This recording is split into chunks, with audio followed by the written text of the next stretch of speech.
Hi, everyone, and welcome to the Tabletop Theory Podcast, where we talk about role-playing games, mental health, and how sometimes they cross into each other's worlds. I'm your host, Joe, and today I'm talking with Cheryl Paberzs. She has been a practicing marriage and family therapy candidate since 2014 and has experience in community mental health, emergency and crisis response, as well as private practice. And she currently runs several therapeutic D&D groups for her clients through Dynamic Healing in Colorado. And thank you so much for joining me today. I really appreciate it. Yeah, hi.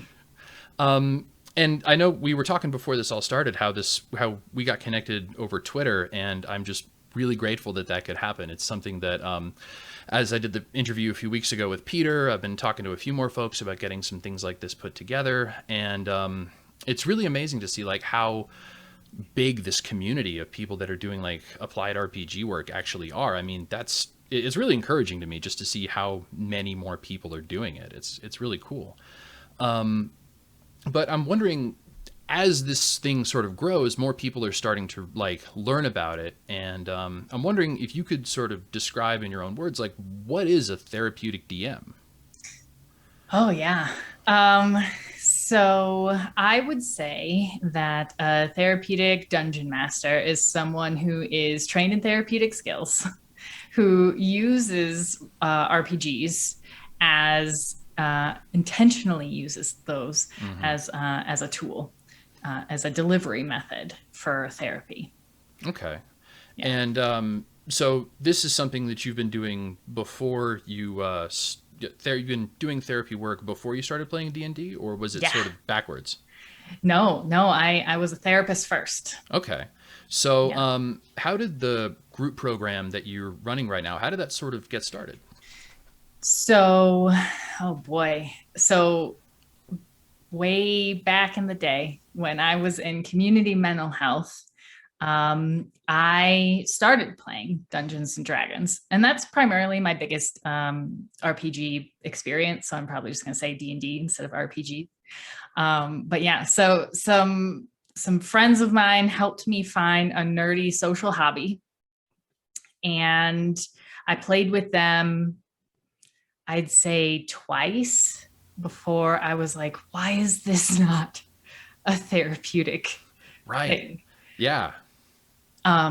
It felt so powerful to me right off of the bat. Absolutely. When I was doing grad school, I was thinking the same thing. I've been playing for a long time, and then it's like I'm learning about all these interventions and a solutions-focused approach. I'm like, why aren't more people doing this? Yes, exactly. And so as soon as I had that, what seemed like a genius idea, because obviously no one's doing it, it's just Oh me who yeah, had this yeah. idea.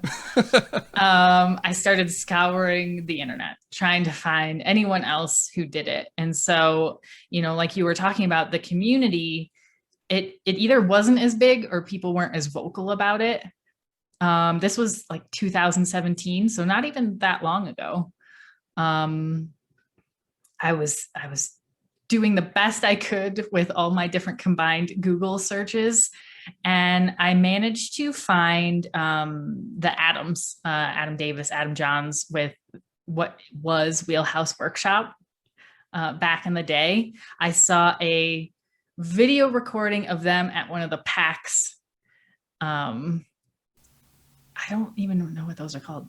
Conventions? Is it a convention? Sure. I mean, convention works. PAX. Yeah. PAX. Yeah. They were at PAX talking about like how not to be a murder hobo and that kind of stuff.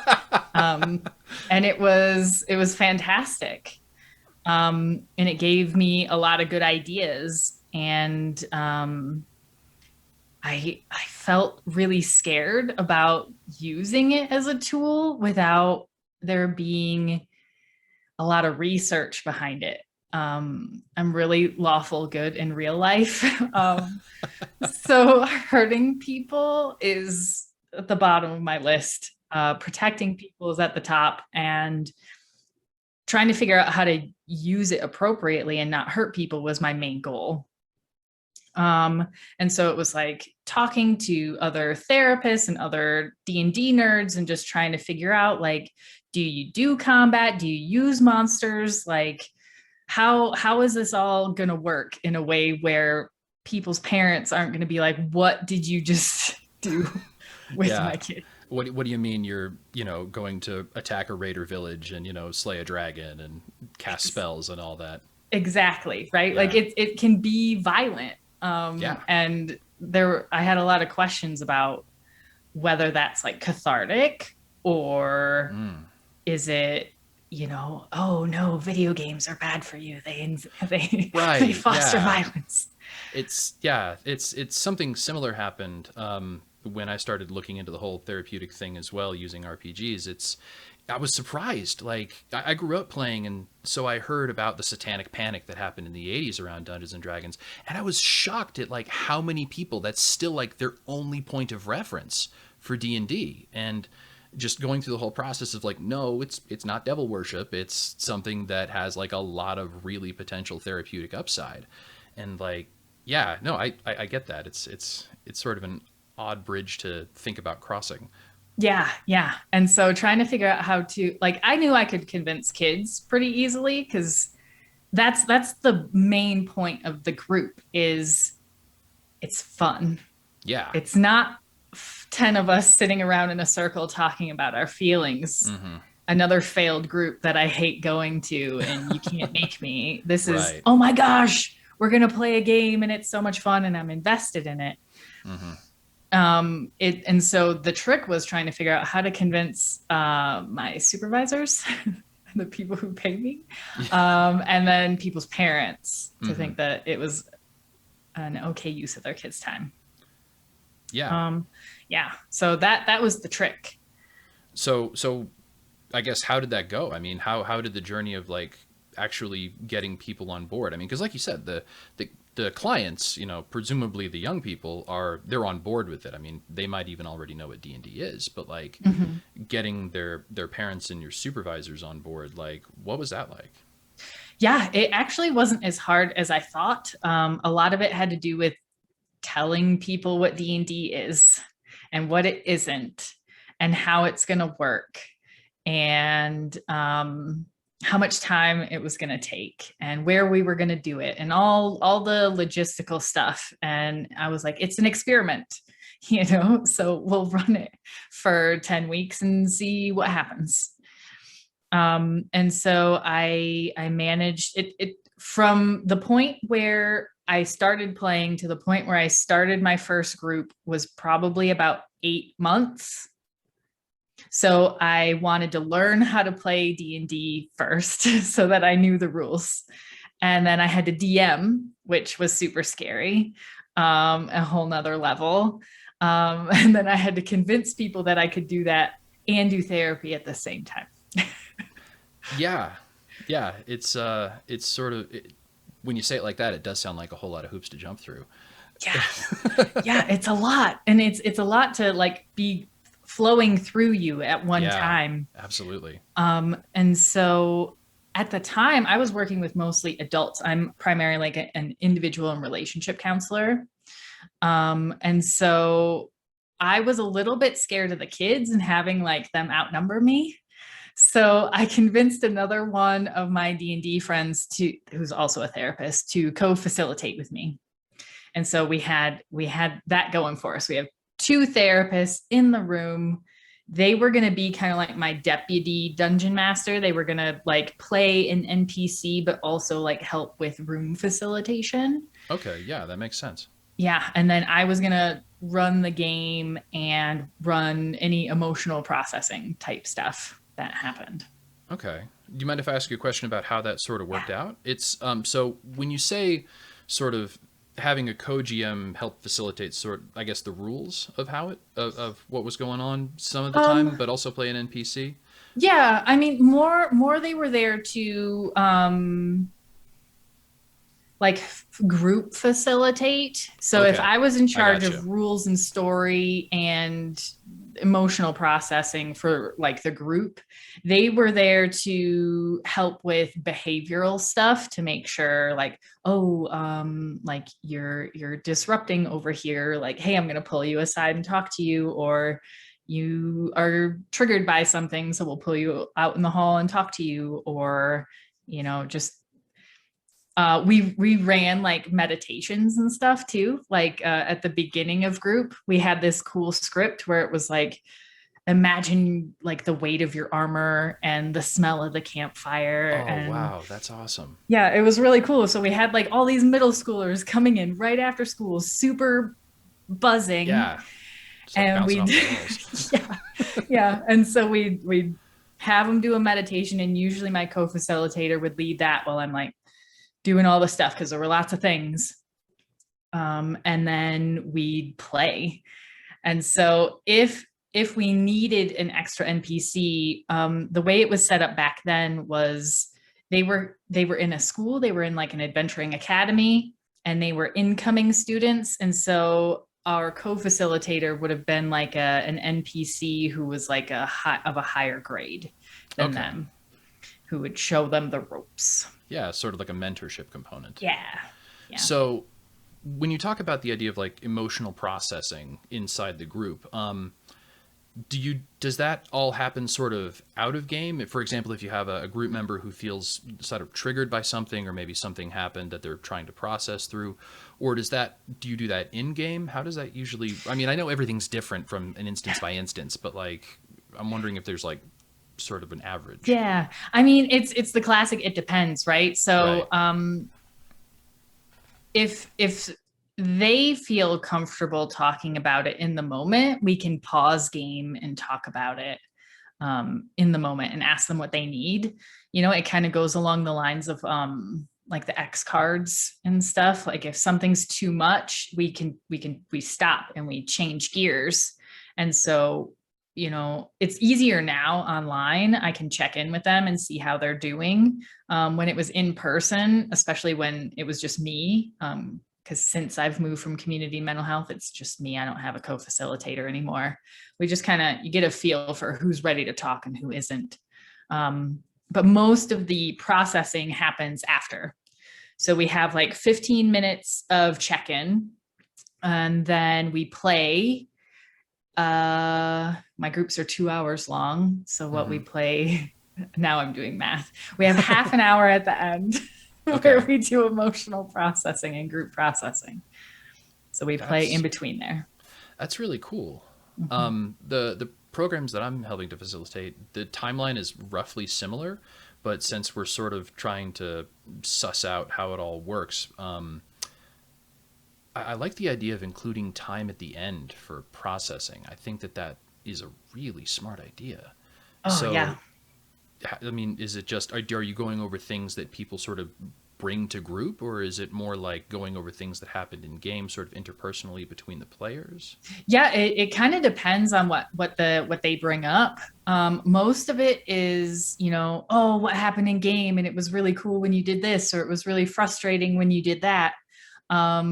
But I try to also ask them questions about how it felt for them as a person to do things, you know, like it seemed like that was really hard for you to do, or what was it like to hear all these people call you like their leader? You know, I know their personal goals for therapy, so I don't have to be like, so how were those social skills? Like, how's the social anxiety? But I can say like, wow, that seemed like it was really hard for you to do. Like, how did you manage to pull that through? You know, what were you thinking to yourself? What were you telling yourself? So it all kind of depends on what happens in the game. You know, if they had combat versus some sort of social situation, or who knows? Yeah. That sort of brings up another question. What kind of adventures are you using in these group settings? Are they pre-built? Or are they ones that you created? It's different now than it was back when I started. Okay. So when I started, I tried to incorporate like a hodgepodge of different modules in there, in technically like a homebrew setting that I created myself. You know, like I said, I created at that academy, and that was a lot of work. And the kids were like, okay, I guess we're going on this quest now. But now it's way different, and surprisingly way easier. Is we just create the world together. It's a lot more collaborative. So when we first started group, the very first day, they had already made their characters with me in like one-on-one sessions. So they came in knowing who their characters were, but we created the world together. Like this was pre-COVID times. So I have like one of those giant post-it note, like sticky. Like the kind that you can stick on the wall and they're like 4 feet by 2 feet or something like that. Yeah, they're real big. So we drew the shape of our continent and we put landmarks on it and they named things. And then they told me, you know, what they thought would be happening in these different places. You know, asking them what their characters would find motivating. You know, do they want loot? Do they want to kill monsters? For some reason, they were really into like cults and like political stuff. You know, they were like, things are happening in this city and they're doing human sacrifice. And I'm like, okay. Wow. That's really specific. Yeah. And so like we have the whole thing set up and I have it under the primer that my groups are called Weavers of Destiny. Okay. And that's me trying really hard not to use the words Dungeons and Dragons. Yeah, I mean, I get it.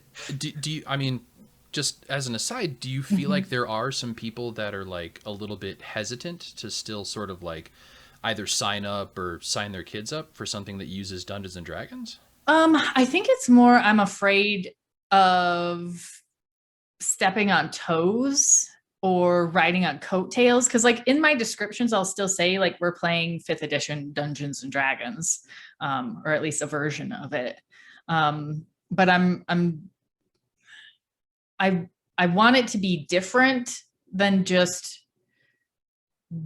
I'm just playing D&D with my friends. Right. So I wanted some sort of separation and also a sense of identity as far as like being in the group.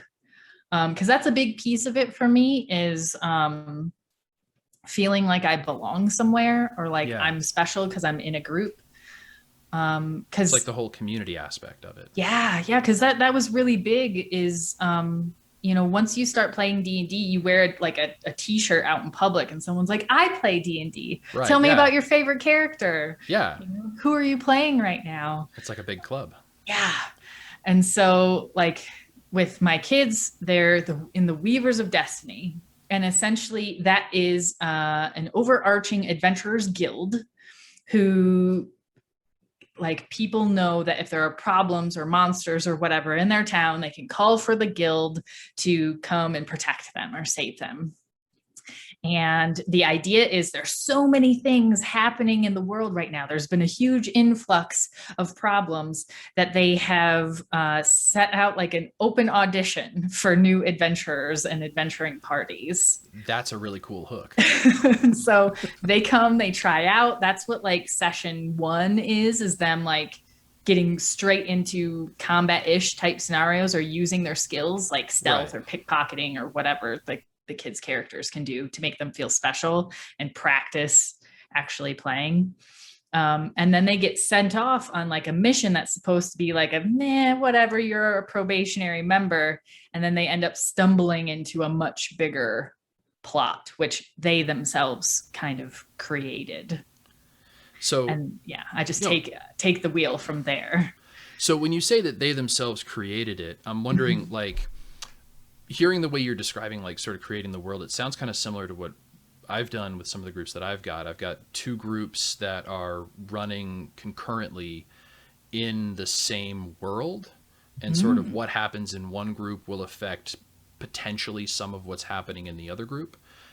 You know, if say they accidentally depose or on purpose depose a king or something like that, like that can cause political ramifications elsewhere. But when you're talking about like creating the world together, I mean, obviously drawing the continent sounds incredible, but like when your players are giving you sort of their ideas for like backstory and like where their characters come from, do their backstories sort of inform world creation? Oh yeah, definitely. So they all get to pick where they're from on the map and describe what their town was like. You know, they tell me how they became an adventurer, and my kids find it hilarious that almost all of them are orphans in some form or another. That seems to be common. Yeah. So, but they bring it up all the time. They're like, oh my gosh, like, are you an orphan too?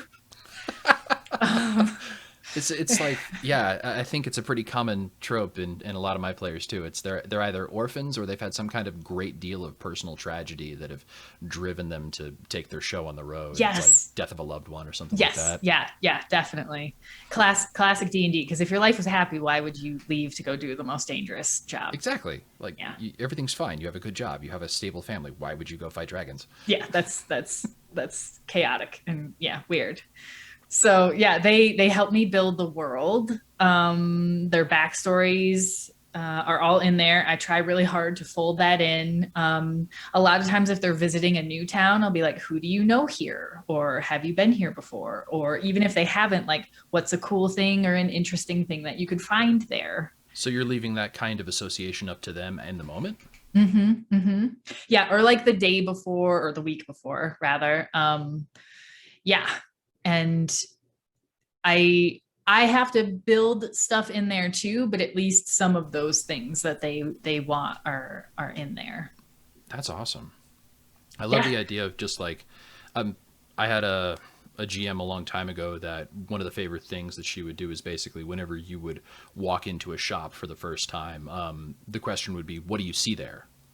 So like, not just what are you looking for, like talking it through the shop, like talking to a shopkeeper or something like that, but what do you actually see in the shop? And like, I love the idea of just giving the players the chance to populate the world around them into what they want, because that's, I think it can be really powerful in a lot of cases, because it not only, gives the players a leg up in terms of like what they want to do in the game, but it also kind of gives me an insight into like where their head's at and what they're thinking. I'm wondering if you feel similarly or how that sort of works out in your game. Definitely. I mean, the whole point of this is to bolster creativity and imagination. And for me, I know a big thing that I get out of just playing D&D in real life and not just as a therapist is, that improv, like thinking of things on the spot, where normally I'm pretty slow and need to process things. And this is like, just pick something, like just pick a name, or yeah, it's red, I don't know.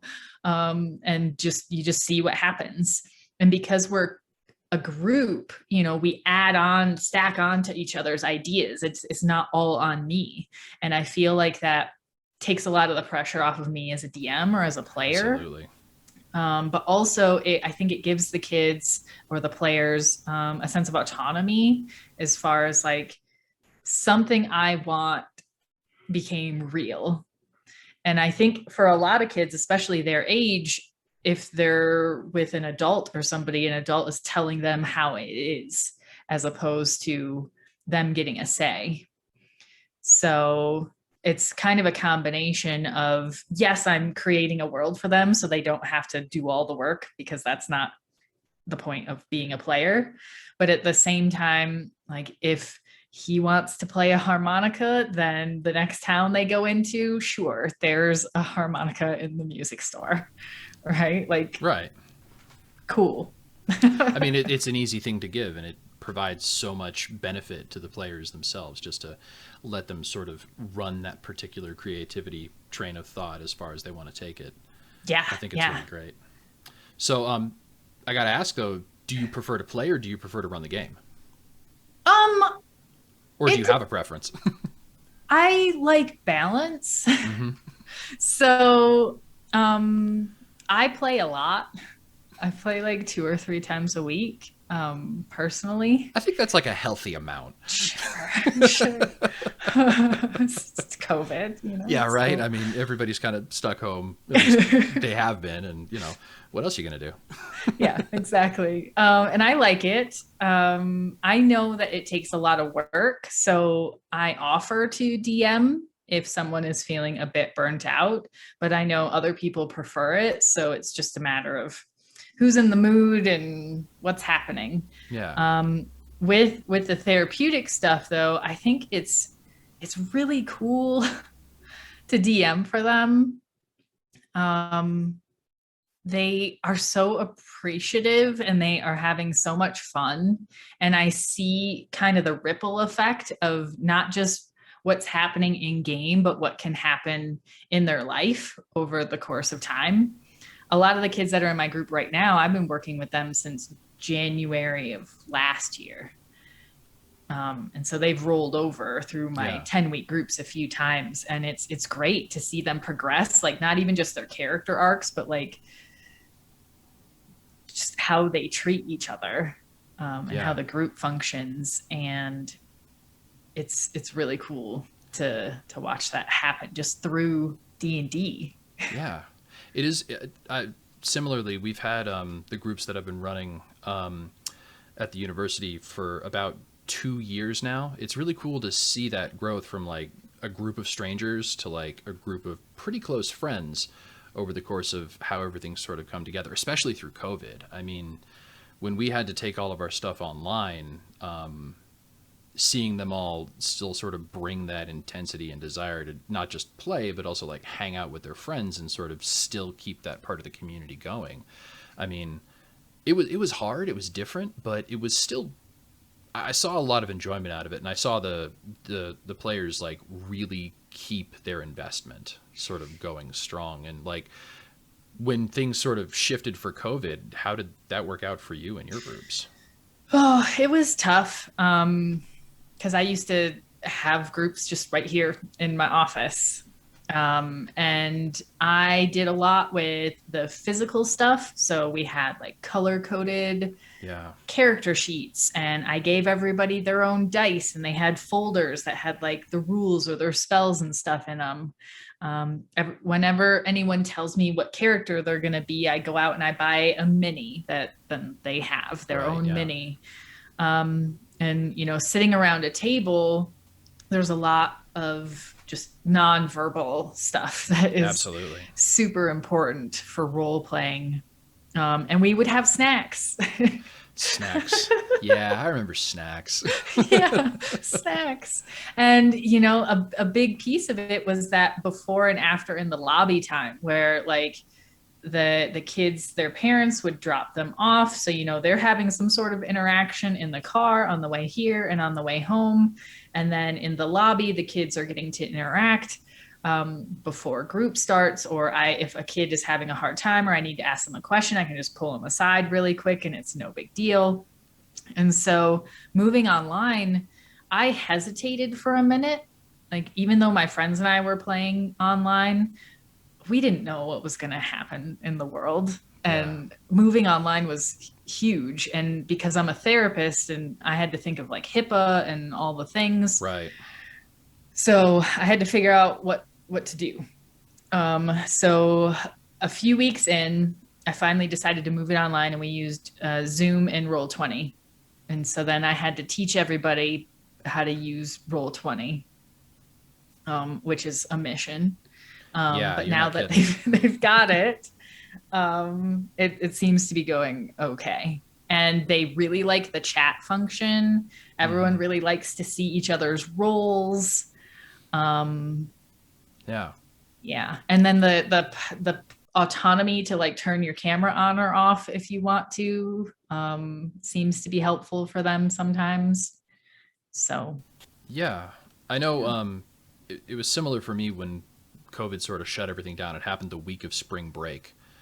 And what happened was we weren't going to play that week anyway. So it was sort of a moment for us to sort of collect our thoughts.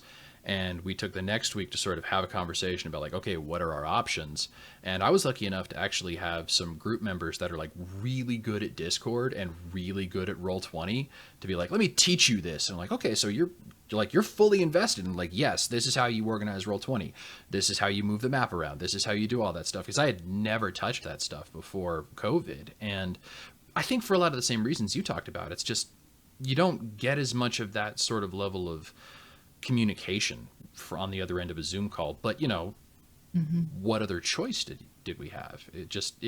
The show, for lack of a better term, had to go on. So, I mean, I feel like I've learned a lot running some games online, but we've also been lucky enough to actually start to meet again in person, but we've been doing it in like these massive ballrooms.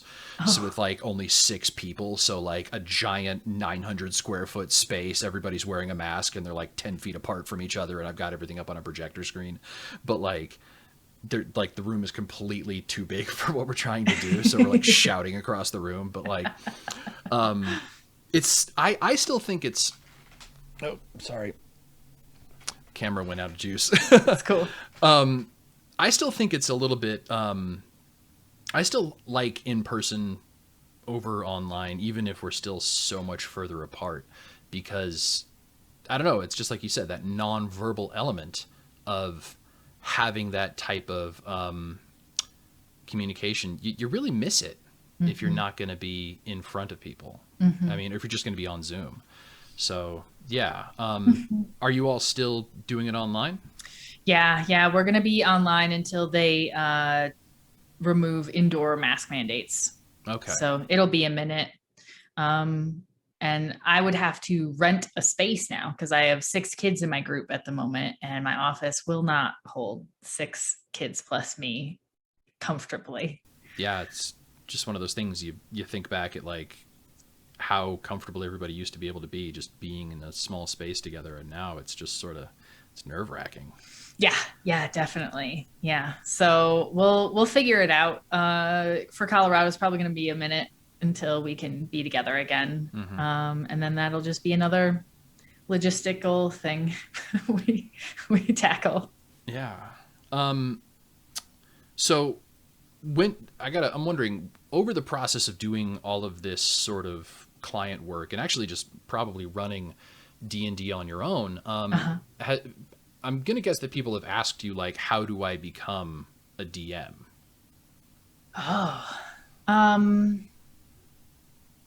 I have had a couple of people ask, and basically, like, are we talking just DM in general? Probably. I mean, okay. Yeah, just how do I start Not running the my therapist kind? No, yeah, because Okay. I've had the reason I bring it up is because I've had clients that, I say clients, students that have come to me and been like, I want to learn how to do this. I want to learn how to run my own games. And they've sort of felt, like, I guess, apprehensive maybe about taking on that sort of responsibility. So I'm curious, like, if you've had that experience, and if you have, like, what do you tell people? Because it all sort of depends, I guess. Yeah, For me, anyway. And there's different personalities of people in DMs, right? So I've definitely had kids get super excited about Dungeons and Dragons, and either they or their parents ask me, like, all right, they love this. Like, what books or things can I get them for Christmas or their birthday or whatever? And so I'm like, here is a list of the minimum amount of stuff that you'll need to understand the rules for 5e, at least. And I try to ask people, like, well, do you want to run a module? Do you want to create it yourself? How do you feel as far as, like, are you a person that needs to prepare everything and have lots of notes? Or are you more of a think on your feet type of a person? I have a friend back in Oregon. She is very creative and very good at improv and hates rules. She is an awesome DM. It's way different than how I DM, but she's great at what she does, and she creates awesome worlds and adventures and stuff, and it's great. So mostly it's just trying to figure out, like, what do you think your process is? I'm very much a prepare ahead of time and have all the notes and that kind of a thing. So when I first started DMing, I just had too much stuff. Like, I have Instagram photos probably of just all the things that are around me as I'm trying to create the perfect thing. But then, players come in and then they literally burn it down. And you're like, oh, I spent so long making that and you just burned it down. Oh no. Yeah. No, I know that feeling. Yeah. Or, like, all the clues lead in this direction where all the prep is, but then they go in that direction and you have to improv anyways. So mostly, I just, it's reading, and it's what kind of a world do you want to play in? Do you want to be rules heavy or fun heavy? And how do you like listen? How do you hear what the players want and what they're asking you? How do you know how to describe the world to them? How do you articulate what's in your head and put it in their head? Like, how do you take this picture, turn it into words, and give it to them so that they hear what you're trying to tell them? And mostly it's like, just try it and practice. It was scary at first because there's a lot going on. It took a lot of energy. I know I was really tired after the first time I DM'd because it's just there's just so much happening. Yeah, there's 6 people shouting at you all at once, and they're arguing, and there's dice, and there's monsters, and there's initiative, and there's the map, and all the things. So yeah, it's mostly just try to do what feels fun, because if it's too much like work, then you're not going to want to do it anymore.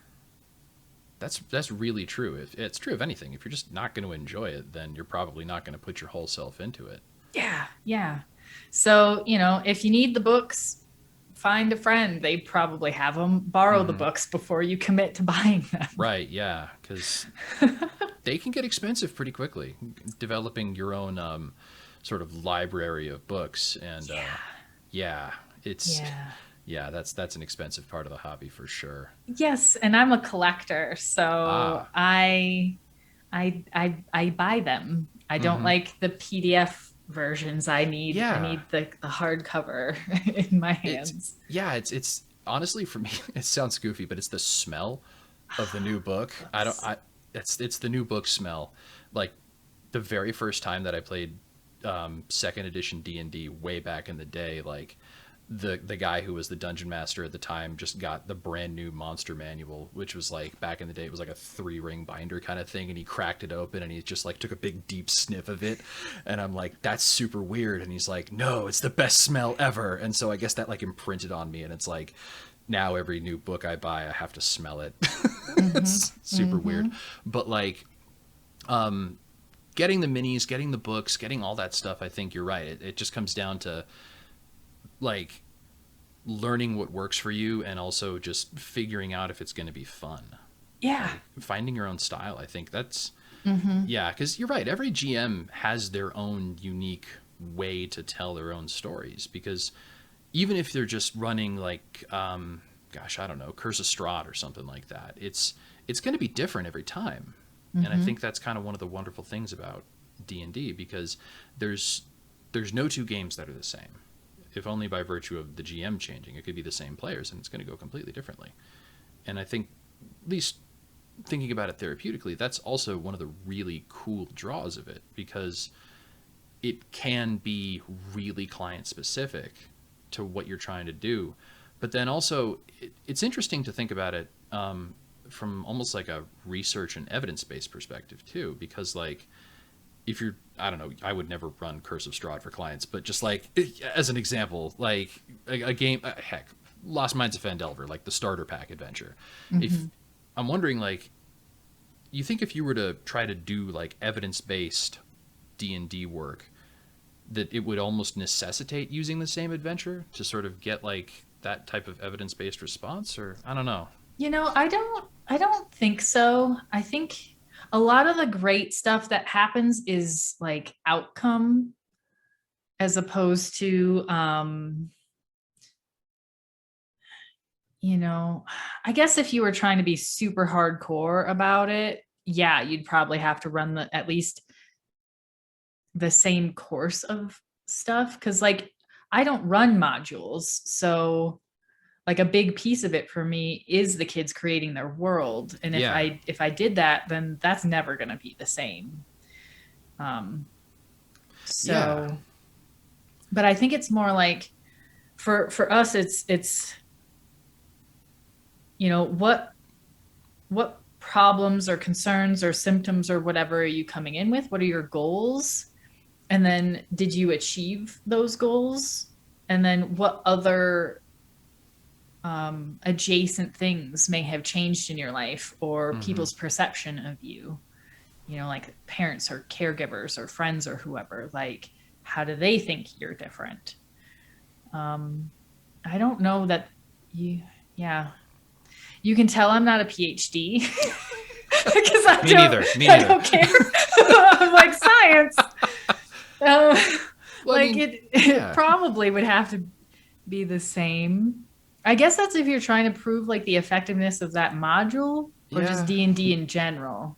That's a good point. Yeah. Are you trying to, you have to first, I guess, prove the methodology. I don't know. Too much into the weeds on PhD talk. I know. I'm sorry. I'm too deep. Taking it too seriously. Sorry. No, I think it's really interesting. And that's something that's kind of missing right now, right? Is a lot of the new research that wasn't just like, does D&D cause people to commit suicide?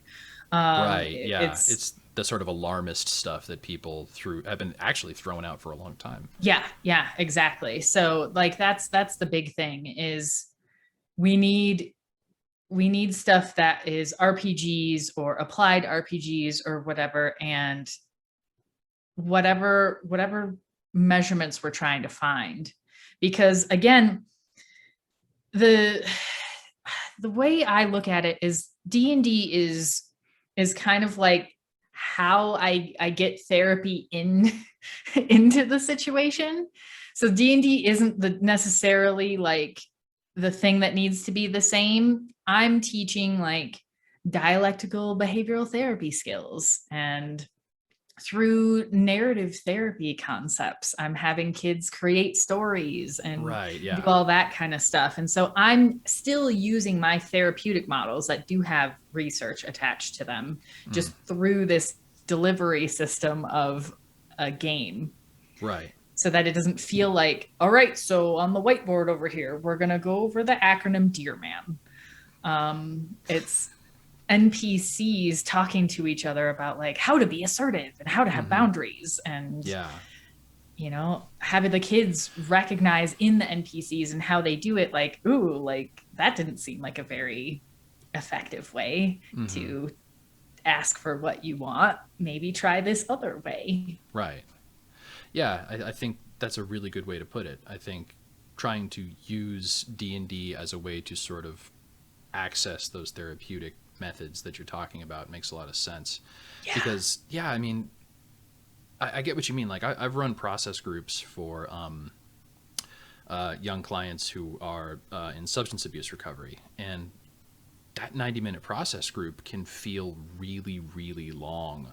Or if you get them involved in it and you're able to get them having a conversation about what's going on, it's the shortest 90 minutes in the world. But it's that sort of like pre-session opinion where like if people want to play D&D, it's going to be fun for them, and then you're going to be able to work with them. But if they're maybe a mandated client and they're just sort of like, it's either go do this sort of rehabilitation work or maybe even face prison time, it doesn't really feel like it's something that people can benefit from. But I think the lens that you push it through or, you know, work with it says a lot. So yeah, it's like the airplane with a spoon method for taking your therapy. Yes. It's great because like a lot of the kids I see are burnt out on groups, or they never would go to a group because of social anxiety stuff. And this gets them to want to show up. They're still participating. They're having fun. It's having all those like adjacent beneficial factors as far as like creativity and imagination and all the things they do outside of group. And while they're there, they're getting like their choice of emotional distance from their character. You know, they can either be zoomed out and watching something happen and learn from a safe distance, or they can be in it and really, really feel it, but in a safe space. Because if my character goes to jail, that might be super tense and scary, but I'm fine. I'm just hanging out. I'm not in jail. So afterwards, that processing of it, they can start connecting dots that maybe they wouldn't if like I was just trying to cram information into their brains. Instead, they kind of had a way to assimilate it. You know, just like work makes you do, you know, like role play, talking, selling this TV to this client, to this sort customer. of corporate training. It's way more fun. Yeah, way more fun. For sure. Yeah. So you mentioned burnout a little while ago about like not only your kids being burned out on groups, but also like GM burnout. And your groups on your site say it lasts for about 10 weeks. So how do you deal with burnout during that time as a GM? Yeah. So I try to take a break between the 10-week periods, just to kind of give myself some bandwidth. But mostly for me, it's a lot of the other therapist burnout stuff that I have to keep an eye out on, especially nowadays, where I have to take care of myself because I'm the tool. Right. And if the tool isn't sharp, then it's not going to do its job. So it's trying to make sure I take breaks during the day and, go for walks and drink enough water and do fun things and be around people, even if it's on Zoom, and take breaks like vacations if I need them. So, if I'm getting an inkling, I've been doing this for a while now where I can kind of see the little inkling, the little sparklings of burnout occur. Like I know for me, if I come home and instead of cooking dinner, I order it, but like several nights in a row, not just like once in every once in a while, I know that's an indicator to me that I'm too tired and I'm doing something else during the day needs to be different. So I have to re-examine, like, is this a bad week? Was it heavy? What else is going on in my life that I need to account for? Did I have a decent weekend? Was it revitalizing? Was it recharging? And as far as like DMing and stuff goes, I'd say like that would be if it doesn't feel fun anymore. If I have to prep and I'm like, oh, like, why do I have to do this? Instead, I'm like, oh yeah, like the kids are going to a library. What in the world are they going to research? Now I have to come up with a bunch of books. Right. Yeah. You got to have little teaser lines for like at least 10 books. Yeah. No, I relate to that. Yeah. Yeah. I made my library, not a library. I made it a person. They're like an oracle. So that's really smart. They had no idea. But they love it now that they're there. But yeah, so mostly it's just paying attention to those inklings. Like, do I dread it? Do I still look forward to it? And if I don't, then what do I need? Do I need a break? Do I need some distance? Or is there something else that's wrong? And that's going to be contextually dependent, Do you think, I don't know, I mean, do you ever have conversations about burnout in the groups, like with the clients, or is that something that you feel like is sort of a backstage thing? With my clients, I don't really see that so much. If anything, they're like real excited. I know they benefit from time, because I know it like builds anticipation. It doesn't just become a routine where they have to be there. I guess the thing that we talk about most is like Zoom burnout, because I know they're doing school, or they had been until very recently, school all day. Yeah. Zoom, forced to have your camera on, et cetera, et cetera. And then I'm like, all right, 2 more hours of Zoom. Yeah, no, that makes sense. There's a lot of that, and my students did something similar when we all started moving online. They were on classes online, and then they were on Discord, and then eventually Zoom to play more games. And you could definitely see that sort of like energy drop when it came to participating over another video call. Yeah, definitely. And so I know that happens for us. And so if it comes up, if people's cameras are off for a while or different things, like they aren't participating like they normally do, I'll check in and just try and see like what's up, like, hey, so-and-so, you haven't talked in a while. Your character hasn't done anything in a while. Like, is there something that you want to be doing? And they'll tell me straight up, like, this is boring. We're in a library. This is not what I want to be doing. You know, that clarity though, that is helpful. I would say. I mean, I've definitely had players tell me that before too. It's just like I'm not having a good time. I'm out, and it's just like, oh, okay, and then it sort of opens the door for a conversation. But yeah, yeah, I think I know what you mean. Yeah. So I just check in with them and I try and mix it up. If they've been stuck in a place for a long time, something fantastical will happen and Right. they'll have to deal with it.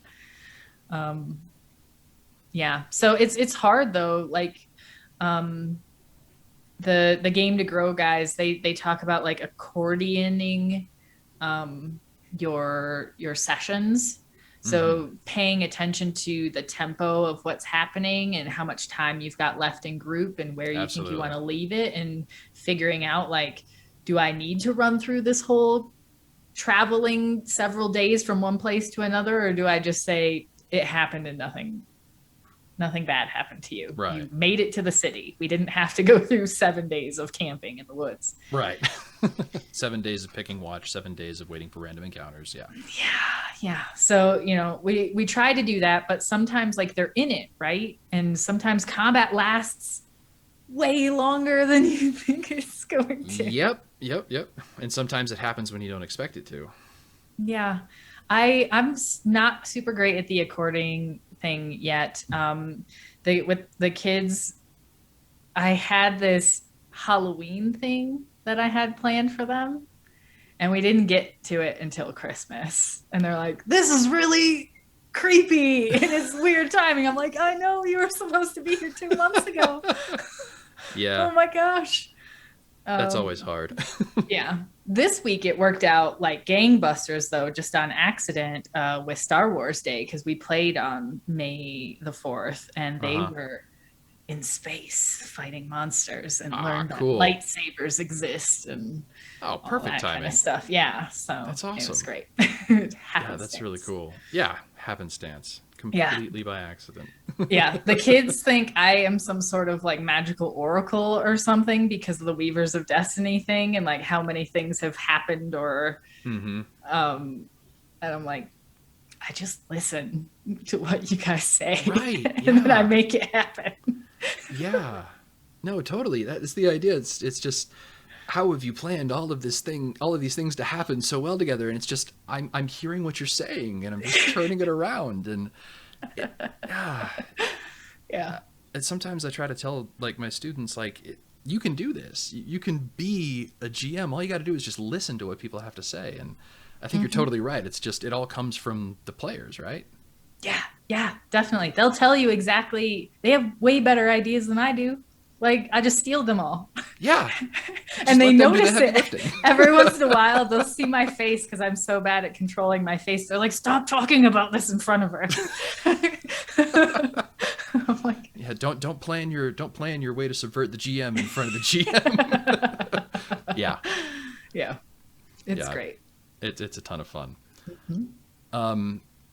So I guess we're getting towards the end of our hour, and I wanted to know, like we talked about with Peter, I wanted to sort of end the interview with sort of giving you a chance to sort of talk about like some things that might be beneficial for people to hear. But before we do that, I just remembered, how can people get a hold of you? How can they learn more about your groups? Oh boy, yeah. So you can find me on Twitter. I'm there because that's where everybody goes. I don't necessarily post a lot, but I'm trying. I'm an elder millennial, so but that's a good way to contact me. It's at Paberzs on Twitter. Otherwise, you can go to my website and email me from there. We're dynamichealingtherapy.com/groups if that's where you want to go. Perfect. Yeah. And I'm looking at it right now. There's all kinds of information about upcoming groups and how it's all organized. And yeah, and I'm on Discord. That's another new thing that I'm learning how to do. My kids made me learn how to do it because they're the ones who wanted the Discord to talk about things between sessions. So now I'm involved in that place as well. Yep. Yeah, Discord is a thing that, like you were saying, I'm an elder millennial myself, and it's just one of those things that you have to let the clients sort of teach you how to use, and there it is. There it is. Yep. Yeah. So yeah, any of those places, I'm totally fine with talking to people about, trying to figure out how to start groups or doing like peer consultation if you already have your own groups. What it was like changing from community mental health to private practice, because that was a shocker there. And all the trainings I've been to with like Game to Grow or like Megan Connell and Dr. B. Like there's a lot of awesome resources out there. There's a lot of us therapists around the world. I'm talking to people from like Ireland and like all over the place. That's really cool. And it is cool. And I found a couple of people like locally who do it too. And so, now we get together for lunch and, we want to play together in real life. Yeah. So I'm totally about expanding and connecting the nerdy therapist community too, because being a therapist is a pretty lonely place a lot of the time. And to avoid burnout and all that imposter syndrome that comes with the job, we need to connect with other people, whether like-minded or different than us, to make sure we're on track. Yeah. And still tethered to the earth. Yeah. That sort of grounding and check-in can be really helpful. I know it is for me. Yeah, definitely. So whether it's this version online or like in real life, if cons are ever a thing again, I'd love to do. I hope they are. That. Yeah. That'd be great. That'd be wonderful. Yeah. So I'm cool with like talking to people if they want. For sure. Well, thank you. Yeah. I really appreciate your time. And did you want to lead us out with the ideas that you might be able to give people a little encouragement? Sure. Yeah. So as far as like whether it is therapy or I'd say RPGs, a thing to remember is it's okay to shop around. I have to remind people of this a lot. It's why we do our free consultations, is the fit you have with somebody, the relationship you have with people is the most important part. So, with a therapist, if you don't feel like you could go have a coffee or a beer with them, probably not going to feel comfortable telling them all your super intimate, vulnerable stuff or letting them challenge you. It's okay if it doesn't feel like it's working to speak up and tell them it's not working, but it's okay to find somebody else. And I know the process of shopping around is not fun. It takes a lot of work, if you're trying to find somebody who takes your insurance or, are people accepting new clients and, having to retell your story over and over. So, I highly advise shopping around before you deep dive in with somebody. But I feel like that fits with RPG groups too, because, just like we were talking about, there's different styles of DMs, there's different styles of groups. I'm super role play heavy. So if I'm in a group who's like, all right, you're in the town and now there's combat, I'm like, but like, why are we here? So I would fit better with like a role play heavy group rather than like a combat rules heavy group. But I also like rules. So if it's just all over the place and super inconsistent, I'm not going to be happy. So, it's okay, even if you committed to something, to say, hey, I thought I had all the information I needed when I made this commitment, and now I have new information. So I am allowed to change my mind. Yeah. You don't have to stay just because you said you would. I think that's really important for a lot of people to hear, just that they can have control in who they talk to and who they get to play with. Yeah. And even if like someone else found your therapist or whoever for you, like you can say that, right? You know, just because your parents picked somebody for you to talk to doesn't mean you have to talk to that person. That's a really good point. Yeah. And like if your insurance made you talk to somebody, like there's ways around it. And you don't, if it's a burden to be there, it's not going to be beneficial. Just like the burnout you're talking about. So yeah. Well, Cheryl, thank you so much. I really appreciate your time, and thanks so much for talking to me today. Yeah, and, thank you. Yeah, absolutely. And I think that everybody watching should go follow Cheryl on Twitter and take a look at the website. And thank you so much for watching. Take care, be kind, and have fun adventuring.